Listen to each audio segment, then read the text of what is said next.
And Mr. Prime Minister, did you come here tonight to tell the President that you are backing off the two-state solution? Thank you. So I'm looking at two-state and one-state, and I like the one that both parties like. I'm very happy with the one that both parties like. I can live with either one. I thought for a while the two-state looked like it may be the easier of the two, but honestly, if Bibi and if the Palestinians, if Israel and the Palestinians are happy, I'm happy with the one they like the best. As far as the embassy moving to Jerusalem, I'd love to see that happen. We're looking at it very, very strongly. We're looking at it with great care, believe me, and we'll see what happens. Okay? Thank you.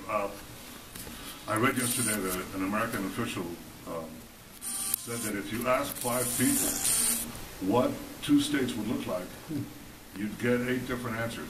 Well, Mr. President, if you asked 5 Israelis, you'd get 12 different answers. But rather than deal with labels, I want to deal with substance.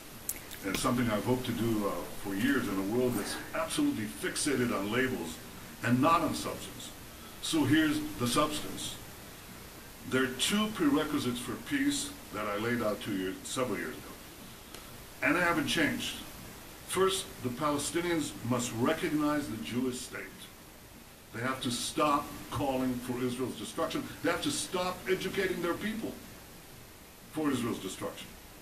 Second, in any peace agreement, Israel must retain the overriding security control over the entire area west of the Jordan River, because if we don't, we know what will happen.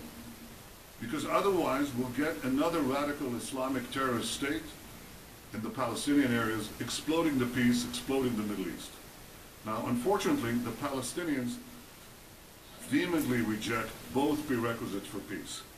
First, they continue to call for Israel's destruction inside their schools, inside their mosques, inside the textbooks. You have to read it to believe it. They even deny, Mr. President, our historical connection to our homeland. And I suppose you have to ask yourself, why are Jews called Jews? Well, the Chinese are called Chinese because they come from China. The Japanese are called Japanese because they come from Japan. Well, Jews are called Jews because they come from Judea. This is our ancestral homeland. Jews are not foreign colonialists in Judea. So unfortunately, the Palestinians not only deny the past, they also poison the present. They name public squares in honor of mass murderers who murdered Israelis, and I have to say, also murdered Americans.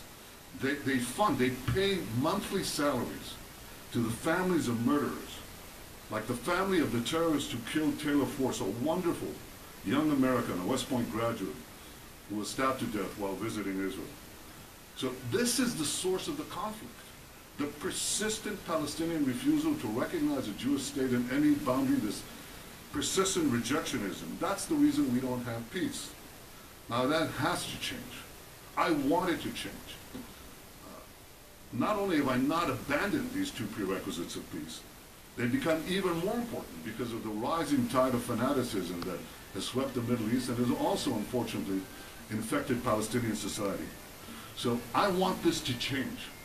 I want those 2 prerequisites of peace, substance, not labels. I want them reinstated.